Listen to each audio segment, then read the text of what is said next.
Hello, this is Liz Lawless, your host for Wild West Diversity, where we tell the rarely and untold stories of multicultural contributions to the settling of the American Wild West. Each Thursday at 5 p.m. Central Standard Time, we'll be sharing a historical legend and a living legend.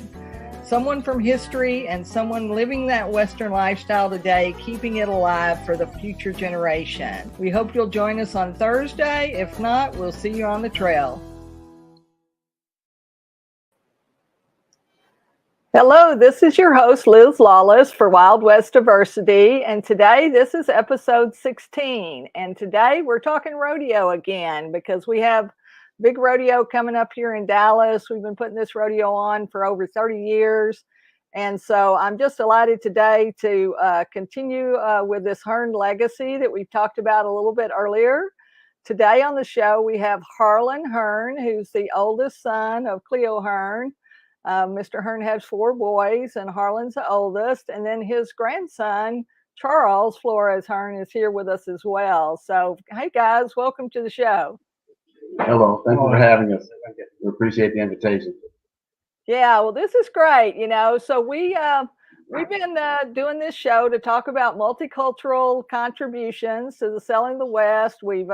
We had Jose Hernandez on, he's with the circus, and now he's doing cowboy stuff for Fort Worth because he got stuck in the pandemic. We've had Wild Bill's Western store from downtown, and he does, hats for meetings and stuff. They did 10,000 hats one time, like the hats y'all are wearing for a corporation. So today I'm excited to talk more about that legacy of rodeo. So Harlan, we'll go ahead and start with you. Tell us a little bit what it was like growing up kind of on the rodeo circuit and in the rodeo family. Did you feel like you were different than all the rest of the kids, or was it just your lifestyle? I knew for sure that I was different. There was no doubt about that. Right. Being African American and being involved in Western sports and the Western lifestyle, it was a big difference. We weren't the only ones. There are a lot of, African American cowboys and cowgirls all over the country, especially here in Texas and Oklahoma and Louisiana. Mm-hmm. But living in Dallas, it was different. It was different. Right. Yeah, for sure. So, okay. So what's your kind of first memory of the rodeo or being on a horse or? I mean, my first memory was traveling with Dad. Some of the rodeos he went to, being able to, there was sometimes like we lived in Oklahoma at the time, and I remember being able to come to the Fort Worth Stock Show and watching rope. And in order to do that, I had to miss a day of school. So right. That was pretty neat. But right. Growing up in that environment, those were the things that we did. We go to the rodeos, watch him compete, come home, practice and help him practice and learn the trade. We learned the trade by watching him and watching other, great performers out there, great contestants. Great contestants, yeah, for sure. And so there were a lot of them over the years. I'm sure that yes. What were who were some of the cowboys that maybe were your heroes? I watched Murtis Dightman. First African American to go to the national finals in the bull riding. I was a fan of Tom Ferguson. Yeah. I was a fan of Ernie Taylor. There was Jeff Copenhaver, and there was just all these Barry Burke, Junior Garrison. These were all guys that historically they're in the record books. Right. But I had the opportunity growing up to watch these guys and interact with them in person as a kid growing up in the rodeo. Yeah. Because Dad was he was in the professional ranks then. So right. These guys were all professionals, and so these are the men that I watched, growing up, and Roy Cooper later on. We competed about the same time, so I got all that exposure. Right. That's great. And my first memory of Charles and his brother Cody being at the rodeo, I think, what were they, about a year old or maybe not even that? Yeah. And they were little bitty fellas, but they, they were twins, and they had on their Dressed cowboy alike. hats and their vest and their boots and their jeans, and they were running around out there in the arena, and, crawling around Yeah. in the dirt. I mean, so it was just kind of a fun thing. So Charles, what's kind of your first memory? Was it that just being at the rodeo arena, or do you remember those days? Yes, I do. It was like traveling, like early in the morning to go to rodeos and stuff, and then coming Uh, back like late at night too. So right, those are the good memories that I remember. you're right. Then Yeah, like you I could go to school like the next morning, so we could come back on a Sunday. Right, right. Usually, yeah, come back on the weekend because you go off to the rodeo Friday and Saturday for sure, for sure. So that's it for somebody, that doesn't know kind of what rodeo is. Tell us a little bit. Like you say, you mentioned the professional ranks, but there are other. What all types of rodeos are there for people that are watching today and maybe they're not familiar with rodeo? I mean, it There's starts kind of off a at the youth level. yeah, You have the American Junior Rodeo Association. You have the National Little Britches Rodeo Association. Then you move up into your different high school. I rodeoed in high school, the Lone Star right, High School Rodeo Association here in mostly in the Dallas area. Fort Worth had the North Texas High School Rodeo Association. And then there was plenty, plus the amateur and open rodeos right. that That were people available and had still are. So right. You that's the just thing about basically living in pay. Texas. Yeah, the Yeah, thing about you living in could Texas, man, you can go to rodeo two, three, every four of them every weekend. weekend if you can get there. Right, right, if you could get there 3 or 4, yeah, and even Oklahoma because it's only 2 or 3 hours Yes, away, yes, so for somebody listening and watching, I mean, that's it, it starts young for people, it's a yes, family thing, when yes. you go to the rodeo and you're competing, you see families that are competing, don't you, Harlan? It wasn't Oh y'all yes, just you and your brothers, it wasn't just you and your right, brothers, there were other kids that were there too with their parents, weren't there? right. I mean, it's generational. So Yeah, yeah, I mean, we all, I have three brothers, and we would go to rodeos. Dad was still competing. The four of us were competing. So uh-huh, yeah, I uh-huh. mean, but it's not uncommon. It's a very common thing to see families there. Right, It's a right, great environment for families because right, you do a lot of things that you have to work together on. right, exactly. Well, it was so fun for me when we were a couple of weeks ago when we were working on a shoot. And y'all were just laughing and talking and having the best time, And I mean, luckily, a lot of times, you don't have brothers that have a good relationship like that. Sometimes it's hard to work with family. Has that been a challenge for y'all over the years? But not really because y'all were kind of so close. You were kind of each other's Not friends. really. Yeah, not really. And I think maybe rodeo had something to do with that a little. Even though when you go to a rodeo and compete, you're competing against each other. You're Uh-huh. not actually competing against each other. On paper, it says you are, but it's Right. you versus the animal. Yeah. It's not like football where it's head to head, and basketball, baseball, Right. and those are men versus men or women versus women. That's rodeo. It's not like that. It's on Right. paper it says that we're all competing, but we all have to do what we have to do against the animal. We're Right. using, in a rope when you have a calf and you have a horse. When rough stock, it's a horse or a bull. Still, that's the competition. The Right. competition is those moments in the arena, you against the animal Right, right, and the time, and either the time or at the either the time of the judge score. Yeah, time or the and scores, there's the a lot of judges. camaraderie because of that. Because of all cowboys and cowgirls understand. One, what it takes to get down the road, Right, and two, that competition. There's more. You'll see more cowboys and cowgirls help each other right, than you'll see in other sports right, because right. they I all think so. understand what the end goal is. Yeah, we all want to win, but Yeah. a lot of times you're traveling together. So Right, not right. only do Or I you want to if you win, but I break down want to on see the the guy in the road, car win. Right.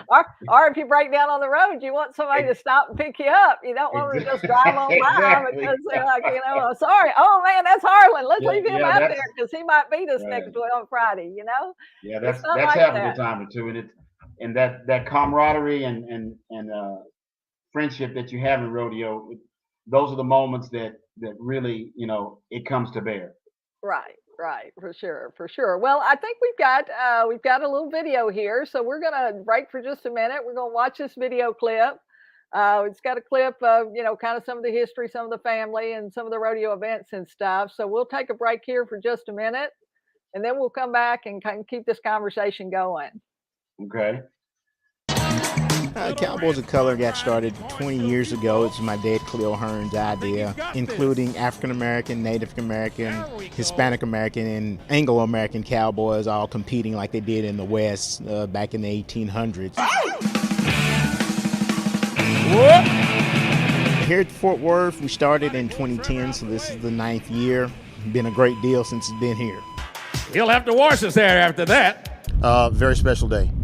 Martin Luther King was about being inclusive, everyone being together, being just fair and open.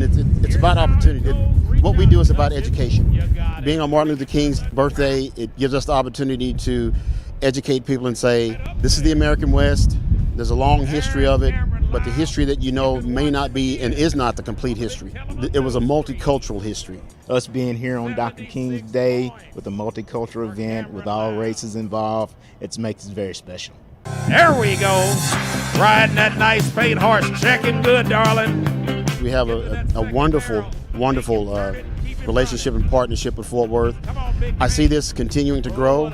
I see the exposure, the reach of reaching more people as they come in the gates here and just having exposure to a multicultural experience at the Fort Worth Stock Show and Rodeo. Get her going. Oh, in a little trouble. We entertain and we educate. Oh, Evan! Up and around. Now that just made... All right. Well, this is Liz Lawless, your host for Wild West Diversity, and I'm back here today talking with Harlan Hearn and Charles Flores Hearn. They are part of the Hearn family rodeo legacy. Harlan is the oldest son, and we're kind of passing that legacy on, aren't we, Harlan? Y'all been on rodeo all these years, right? Helping your dad put on rodeos all across Texas and Oklahoma, and so Yes. what has that kind of been like? I mean, y'all, it's kind of not much different, is it? Because you've kind of always been working.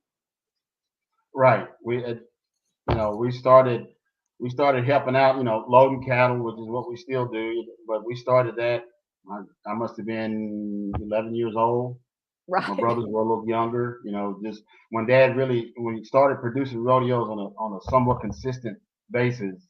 Right. We were part of the staff. We were part of the labor. Right. Tying calves, loading cattle, whatever needs to be done. We were there. Right. Yeah, for sure. And so, and that's the thing about it. People don't really understand about rodeo because, with rodeo, you got people and animals. So you got to have guys on the ground. You got to have people moving that stock around. You got to have judges. You got to have timers. You got to have an announcer, a rodeo announcer, and like a bullfighter. I don't know. It's Cody, isn't it, that wants to maybe be a bullfighter, and that's the guy that protects the bulls. When they're on when they're riding, when those cowboys get on the back of one of those bulls, you'll see a couple of guys in the arena dressed as clowns. I mean, a lot of people think of them as clowns, but they're really bullfighters, and they're really there to protect cowboys. So people that aren't watching, that's it. And, and we're going to show a clip later on that has some of the events so people kind of know what that means. But Charles, tell us a little bit about, what's it like for you to be able to ride a horse and be in the rodeo and come to the rodeo and be helping out now? Was that always something you wanted to do, or was that something you did some other stuff and now you've come to it? Well, was that something that we grew up in? Uh-huh. Working with the calves and stuff.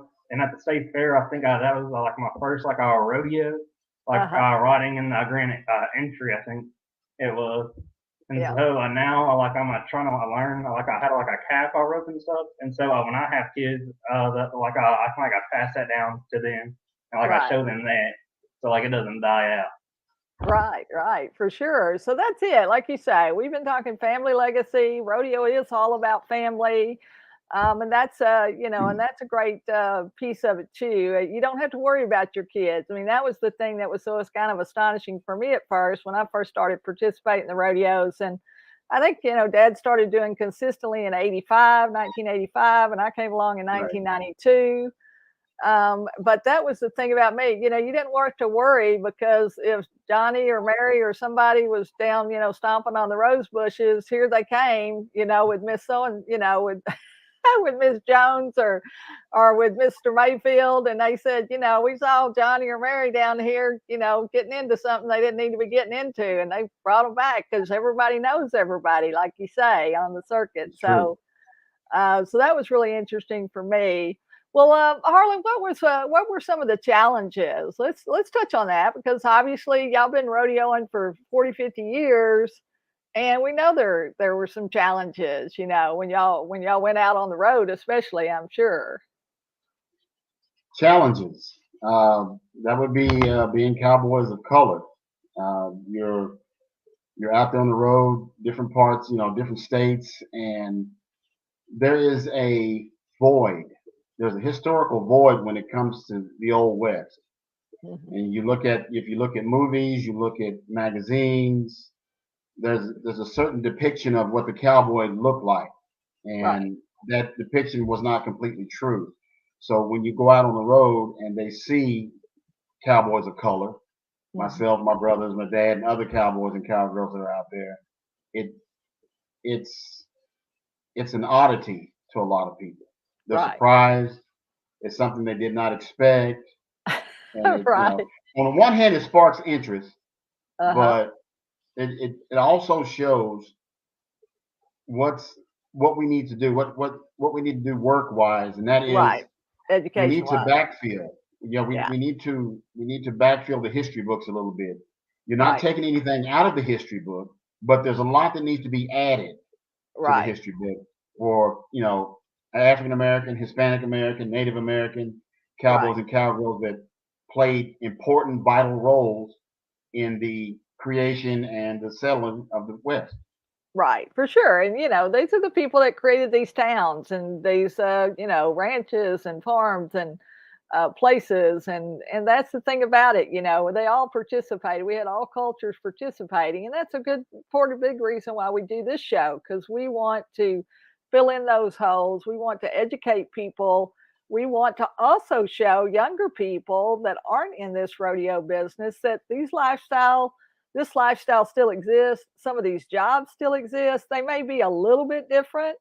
Maybe we don't have the big cattle drives like we used to, but there are still ranches. There are still, farriers, which are people that work on horses' hooves. There are still, you can work in the parks and wildlife. There still is wild, maybe in the past it was trappers and fur traders and mountain men and stuff like that. Today, it's park rangers, it's ski rangers, it's people in the Rockies and the Colorado and Wyoming, Montana.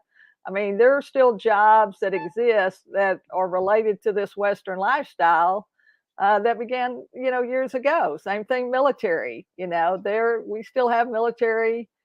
We still have, national parks and the Buffalo Soldiers, for instance. A lot of people don't know that Black soldiers were a part of the national park system, creating some of those big parks that we have across the West.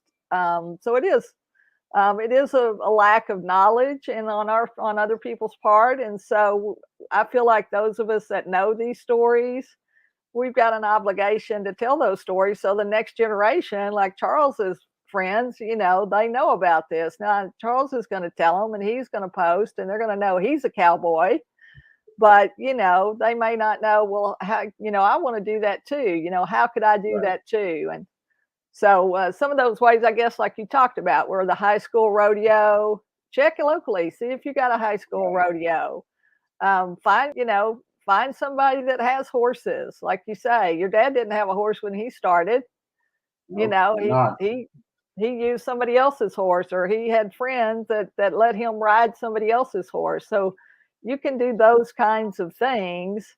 Maybe you like the clothing. Maybe you like how cowboys and cowgirls dress. Maybe you want to make hats. Maybe you want to make belts. Maybe you want to make shirts or whatever. You're probably going to have a hard time with jeans because you got to beat out Wrangler and Lee, they've been there a long time, so Cowboys they're not usually giving up to Wranglers or their Levi's, I don't think. But like you say, those opportunities exist in careers, and being outdoors if you want to do that.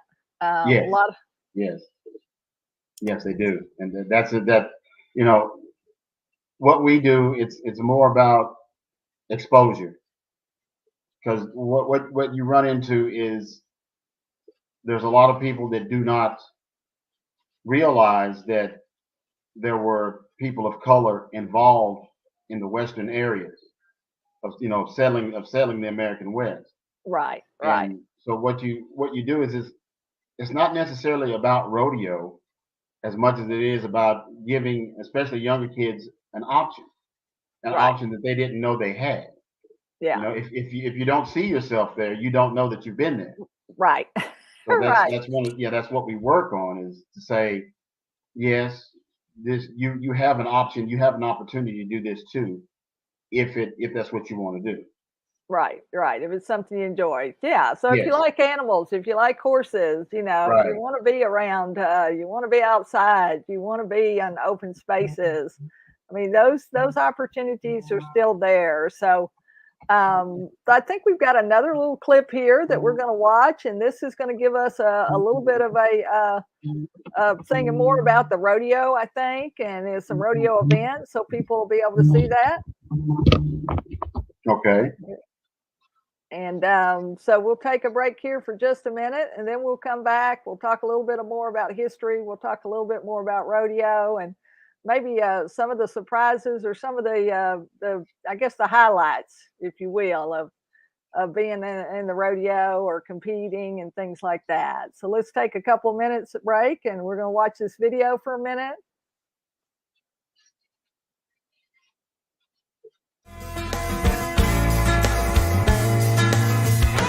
Oh, it's you. Who do you think you are, sitting on my back? You want to be a rodeo star? Dare you defy me like an underweight amateur? I'll shake you so hard, cowboy, and you can rest assured it's gonna be the roughest ride. Your body flying up and down. You better start praying now, or just run and hide. I'll twist, turn, and buck, get you off my back. I'll jump, kick, and spin. Cowboy, I'ma do you in. I'm fast, big, and bad. This'll be the roughest ride you ever had. You want me?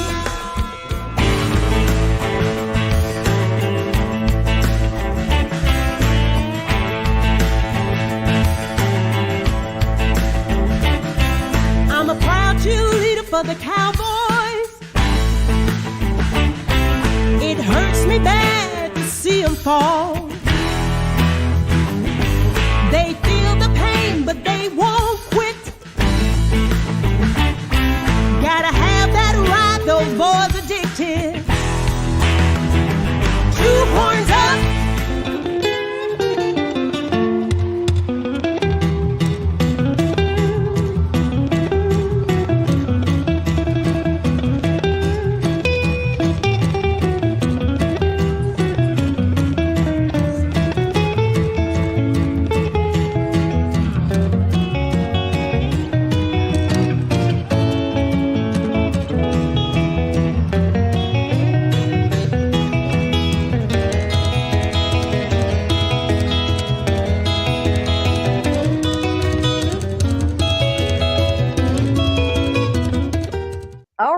So that shows you some of the rodeo events that happen, and different rodeos kind of have some different events, but there are kind of 4, 5, 6 main events that almost all rodeos have.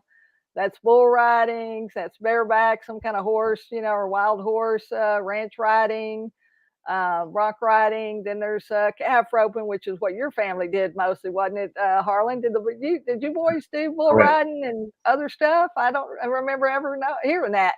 We I like, I like to say we were born into the sport, so we got to see what we got to see how that turned out. So we kind of stayed away from that one.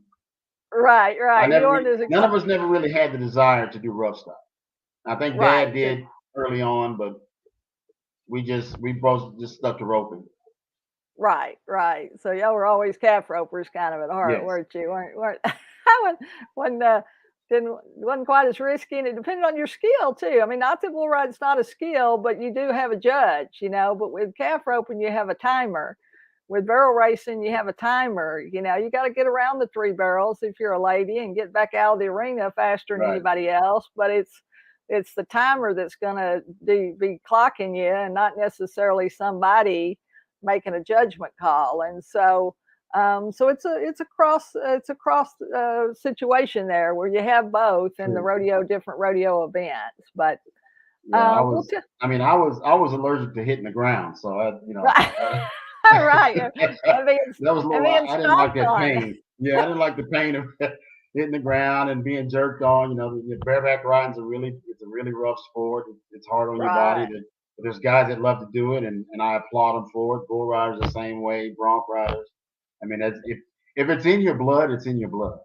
Right. And that's what a lot of rodeo is. It's in your blood, and you've got to do it. Right.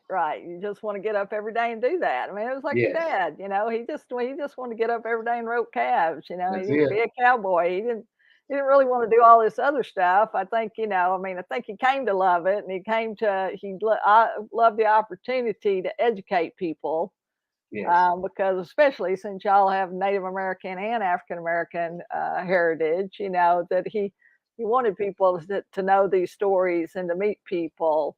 Well, let's tell people a little bit about Cowboys of Color Rodeo, Harlan. Why that started, and how that started, and what's the real purpose kind of behind that. I think you and I know, but I don't know that other people listening will know exactly.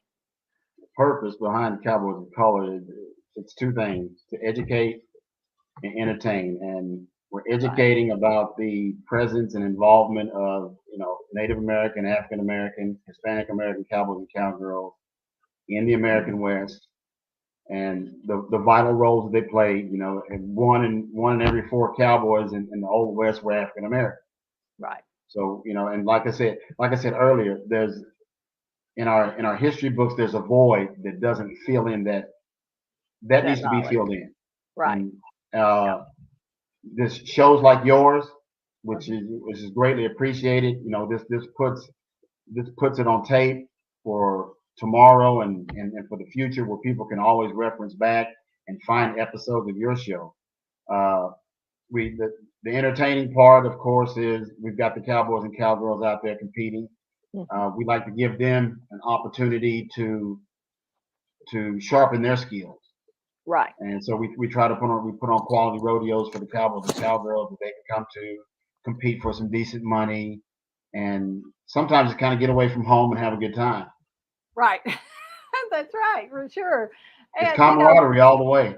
It's camaraderie. And what's the other thing, Charles? Can you come out there in your t-shirt and your flip-flops at the rodeo? No, ma'am. No, ma'am. You got to have a cowboy hat and a long sleeve and some things that.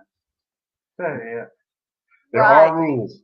There are rules. That's right. And so for Cowboys of Color, those rules are related to the Professional Rodeo Association, because you got a lot of younger guys coming up. You got a lot of guys over the years that started with Cowboys of Color, and they went on to be champions. Not just your dad, but there are a lot of those guys, like you say, like Bud Ford and who else? I guess Jason. A lot of them have come through. We're, like I said, we're not the only rodeo, but we've been fortunate and blessed to have a lot of those. Corey Solomon it came to quite a few when he was younger. Like you said, there was Bud. So we've been fortunate to have some of those cowboys come through as they were working their way up in the ranks. Right.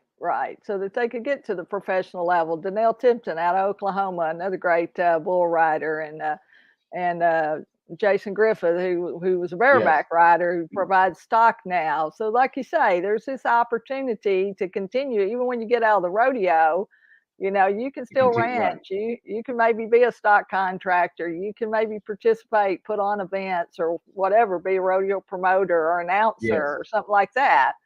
We obviously have our announcer, Kevin Woodson, and you know, there's another great announcer, Abe Morris out of Colorado, and Abe was a bull rider. He rode in college because he had cousins, you know, that rode up in New Jersey, of all things, you know, and people wouldn't think that you'd have rodeos up in New Jersey, but they've got one of the oldest rodeos, don't they? Oh, yeah. Woodstown, New Jersey, Cowtown Rodeo. Yeah. So, you know, Kevin was, he was a bullfighter. That's right. You know, he started, that's one of the things he did. He bullfighted, then he roped a little bit, and now he's an announcer. So there's, even like you said, once you stop competing, there's still other areas within this sport that you can be involved. Right, for sure. So that's a fun thing, and that's the other thing about it. Well, right, what was one of the highlights? We'll have you first, Harlan. You know, what was one of the highlights of your life? You know, either related to the rodeo or related to this Western lifestyle, and then we'll ask Charles that same question here in a minute. I mean, I've been in rodeo all my life, so I think one of the highlights for me, and I said this the other day, would have been my rookie year in the Professional Rodeo Cowboy Association. Dad had been in what was the RCA, Rodeo Cowboy Association. It became PRCA in 75. Dad started in the RCA in 59. So when I was born, he was already in it. And like I said earlier, traveling to all those different rodeos with him over the years and watching. And my rookie year in the PRCA, being able to go inside and compete in some of those same arenas, that was very special, you know, because I had grown up going to Cheyenne, going to Fort Worth, going to San Antonio, going to Houston, and now that first time, that rookie year, when you can you're riding into the arena as one of the contestants. That I'll never forget that year. Never forget that year. Yeah, that's great. What about you, Charles? What's your favorite memory, or what's your highlight so far in this all this Western stuff? Well, at school, all the teachers like me and stuff, and I got to do my projects about our rodeo, because most of the teachers I knew about the rodeo, and then it also allowed me to get jobs because those business owners I knew, Papa Cleo. Right. And so that's the highlight for me, is I'm able to do stuff because of what they did. Right, because of that family legacy. Yeah, when you come in, they recognize the name and they know that stuff. So that's great, because you worked with Wrangler Rodeo, with the rodeo broadcasting company, and with some of the local television in Fort Worth. I worked with the Cowboy channel part-time. I worked for the stockyards. Yeah. And then another job I had that helped me was Channel 33. They knew Papa Quill, and so that helped me get that job. Right. Yeah, that's great. Okay, so anyway, that's the thing. So let's talk a little bit. We got a few more minutes here, but let's talk about the rodeo that's coming up. We've got the Juneteenth Rodeo coming up, and where's that going to be, Harlan? Juneteenth Rodeo is going to be Fair Park Coliseum. For us, this rodeo actually began back in the mid 70s, working with the African American Museum, and we've had it. Well, I guess this is what, the 30. I forget what number this is now. 33rd year. Yeah, we missed a couple of years because of the pandemic. We've had it every year at Fair Park, and once again, it's with the museum. It's kind of our cornerstone rodeo. You know, this is. Dad did some rodeos in the early 70s. He did one in New York and he did one in New Jersey, along with some others, a lot of other cowboys involved. But we moved to Texas, and he started there in Fair Park in 75, and we've gone on and added other rodeos and held other rodeos there. So this is a special one for us. This is kind of it's our, like I said, it's our cornerstone, it's our foundation, it's the homecoming. Right. This is the one we hang our hat on. Right, for sure. And people, like you say, are used to coming. They've been coming for years. We got generational families that come. Yes, You it's know, we get generations. volunteers at the museum. This is a fundraiser for the African American Museum in Dallas, which is Yes. the oldest African American museum in the country. There are about 6 or 7 other museums now around the country that came in afterwards, but this is the oldest one. And that's in Dallas, Texas. So if you're watching or listening, you know, from somewhere else, you know, you got to come to Dallas unless you live in the North Texas area, then you could drive over. But otherwise, you might have to fly in. But that's coming up on June the 18th. That's a Saturday night. Basically, that rodeo probably doors open at 6 o'clock. Rodeo's going to start about 7:30. So if you want to come and see a rodeo, you can do that in a couple of weeks. Probably have another couple of rodeos coming up in September. That will be the same place there, but it'll be during the state fair. Yes, which people come from all over the state and all over the country, basically, to come to the state fair here in Dallas, because that's been going on for over 100 years too. You know, with the Midway, and they've got all the stock shows, and in addition to that, they've added rodeos just in the last year or so. So that's an exciting kind of next step for us, isn't it? What do you see? That is. They, you know, we did it last year for the first time, and that was the first time that they've had a rodeo performance during the state fair since 1984. Right. And so, as a matter of fact, those were PRCA rodeos back then, and I remember competing at Fair Park as part of that PRCA rodeo. During that PRC rodeo, when it was here before they moved. Very exciting. It's like I said, it's the first weekend, which is the Prairie View Grambling weekend as well. So we're there Friday night and Saturday night. Right, and the game, the football game. The football game is there during the day, and then people can come to the rodeo there at night if they've got a ticket to get into the fair. So so that's great. Your admission ticket to the fair is your ticket to the rodeo. So once you get in the fair, rodeo, you just come on in, sit down, relax, and enjoy the rodeo. Well, and that's the other thing that we didn't talk about, but it's air-conditioned coliseums, you know, and that was the other thing that your dad, I think, wanted to do for these other cowboys. He wanted them to compete in big arenas. These are 6, 7, 10, 15,000 seat arenas. This is not out on the ranch in the open area, you know, with a little corral. These are facilities that are completely air conditioned, so it doesn't matter if it's raining, it doesn't matter if it's 100 degrees. You come into an air conditioned facility, sit down, enjoy the show, find out about a history maybe you've not heard before. And you also get to see great sportsmanship, great sports athletes, because these cowboys are athletes. Yes. Athletes first. They just are athletes with animals. That's right. And animals are the animal, because the animal is the biggest star, actually. That's right. Yes, they are. Yeah, so there was even, you know, years ago, I guess, for the Mesquite Rodeo, there was a bull on the front of Time magazine, you know, and he was the person of the year or the animal of the year, you know. It was a bull that had never been ridden, you know, and so for years and years, and that's the other thing about it. I mean, we've talked on other shows. There are schools now. There are rodeo schools. There are bullfighting schools, bareback schools. We don't have quite as many bareback schools down here as we do as they do up in Colorado and Montana and, you know, New Mexico, some other places. But you can certainly learn to barrel race here. You can certainly learn to calf rope anywhere around the Southwest. Like you say, a lot of these new kids coming along, the Shed and Shelby Mayfields of the world, like you mentioned, Corey Solomon was the high school and college rodeo champion, and then he rodeoed with us. So, Dow's out there now. Oh yeah. That's right. So anyway, so rodeo is a great legacy. It's continuing on. It started on these ranches, because what would happen is, you know, you couldn't go into town. I mean, town might be 100 miles away, you know, and if you didn't have a horse or a wagon, you know, you couldn't get there.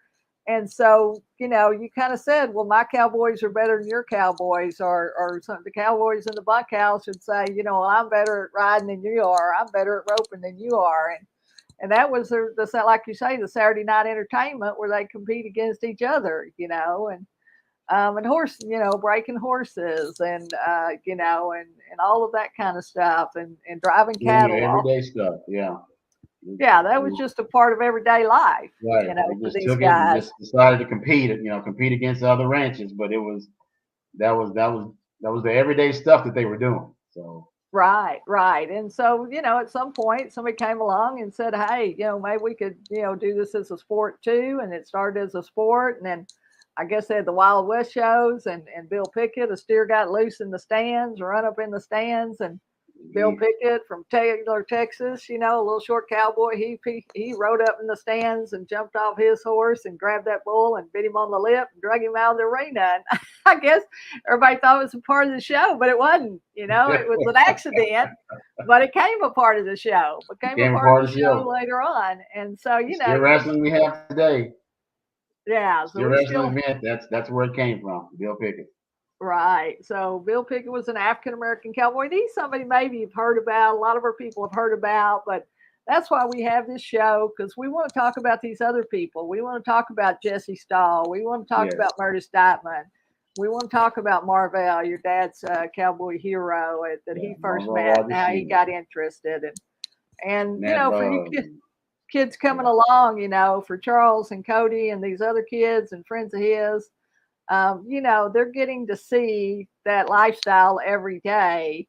And that's a great thing as well. And so Cody, what's your dream? Cody, Charles, what's your dream for putting continuing the rodeo? And we really appreciate you helping us with the social media so much with the social media and stuff. I mean, we have a Facebook page, so you can go to facebook.com/Cowboys of Color. And you can find us there and you can find out what's going on. You can go to wildwestdiversity.com, and this show airs every Thursday at 5:00. And then once we do the live show, it gets archived to our YouTube channel. So as Harlan mentioned earlier in the show, you can always come back and watch this show on YouTube. You just search Wild West Diversity and you should find it. We also pull this interview down as a podcast. And so if you like audio, or you happen to be in the car, you have a commute, or you want to be out on your horse riding, you can plug it into your phone and, put your earbuds in or whatever and listen to these interviews that we have with people. And you can find that across whatever your favorite platform is, whether that's Spotify or iTunes or Anchor or anything else. Most of the platforms were on that podcast. And if you happen to like a written version, we also are going to have these backgrounds. We're going to have Harlan's background. We're going to have some information on Charles and how to get in touch with them. And that'll be in our written version, which you can find at wildwestdiversity.com. You do have to put your e-news or your email in. It's an e-newsletter. So you put your email in and you can get on our list, and you'll find out about these things that are going on, like the rodeo coming up here in a couple of weeks. And then again, the rodeo that'll be available in September. So we just have a few minutes left. I guess, Harlan, if there's one thing you wanted people to know, either about rodeo or Cowboys of Color, what would that be? Rodeo. I'm going to give you some names. Calvin Greeley, Sonny Cook, Rufus Green, Bud Bramwell, Carl Woodard. I mean, I'm just giving you a few names. These were also men that I had the pleasure of being around and watching and learning from. Right. These were all African-American cowboys. These were all African-American ropers. Calvin Greeley rode bareback horses as well and was a steer wrestler. The history's out there. There's a lot of great men and women that have come through that have been cowboys and cowboys of color, and we need more of them. We need it documented. We need it documented so that Charles and others, can have a place to go and learn about it. Right. So it's important that these men, Marvell Rogers Sr., that these men are remembered. Sidney Rigger, Nelson Jackson. I could go on for another complete show. on and on. Just now these, like I said, these were all cowboys that I was around, that I grew up with, that were dad's contemporaries. So right. Yeah. Yeah. Yeah, and it's great. And like you say, not only did you learn about roping, you learned about honesty, you learned about showing up, you learned about doing your best. I mean, all of those characteristics that we think of when we think of cowboys. I mean, you got to see that embodied in everyday life and every weekend when you went here and met these guys and saw these guys, and especially some of these guys, like you say, that had to break through these barriers that, and I'm sure there's still some that exist today, but our hope is that with the rodeos that we do with Cowboys of Color, that y'all are opening in those doors, kicking those doors open for the next generation and for the other, people your age and our age. And so we appreciate our ancestors. We appreciate our elders here. That's another thing that rodeo does. It appreciates elders. They're always standing there trying to give you some good advice. The fans, aren't they, Charles?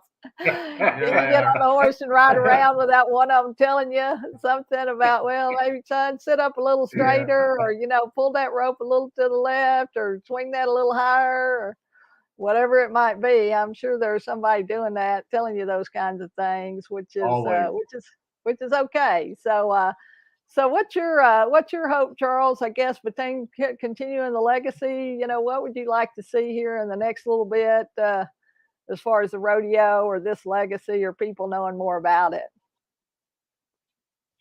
So more kids and more adults from different countries and different states to know about the Cowboys of Color Rodeo, and for them to try and go to it, or try and to do our rodeo. And so the rodeo doesn't die. So. Yeah, for sure. So that's great. Okay. Well, guys, I thank you so much for being here at Wild West Diversity, where we talk about multicultural stories that are rarely told or untold. A lot of these people that are watching and listening today, they're hearing these stories for the first time. And so go out and look some of these guys up. There's going to be some of them you can't find, but there's going to be others that you can find. And so, like you say, come back to wildwestdiversity.com and we'll have some of those lists of those great cowboys. I'll include that, in our information, and what we know about these guys, because they came from all over, but we were lucky in that a lot of them, were from Oklahoma and Texas and, like you say, New Mexico and Colorado. And so we kind of had this opportunity in Texas and Oklahoma, like you say, to go to a rodeo. There's one somewhere all year long, always, every weekend there was always a rodeo somewhere. And so we get that. We're glad to see that. And if you want to go to the rodeo, if you want to come to a Cowboys of Color Rodeo here in Dallas, then again in Fort Worth, Oklahoma City, just had a rodeo up in Oklahoma City back in May. So keep that in mind. Come back here, go to our Facebook page at www.facebook.com/Cowboys of Color Rodeo. Or you can just search that and I'm sure we'll come up. And so we appreciate it so much. And we hope that you'll come back next week and see us. We're here every Thursday from 5 to 5:30 talking to interesting people like Harlan Hearn and Charles Flores. And so, guys, any last word, and then we're off out of here. Just remember, we are also going to be next year at the Fort Worth Stock Show and Rodeo again for, I guess, year number 14, I believe. So right, okay, be there for Martin Luther King Day. All right, that's right. We didn't mention the Martin Luther King Rodeo in Fort Worth, so that'll be coming up again. That'll be your next opportunity after the state fair. So thanks so much, guys, and we'll see you on the trail or at the next rodeo. Hello, this is Liz Lawless, your host for Wild West Diversity, where we tell the rarely and untold stories of multicultural contributions to the settling of the American Wild West. Each Thursday at 5 p.m. Central Standard Time, we'll be sharing a historical legend and a living legend. Someone from history and someone living that Western lifestyle today, keeping it alive for the future generation. We hope you'll join us on Thursday. If not, we'll see you on the trail.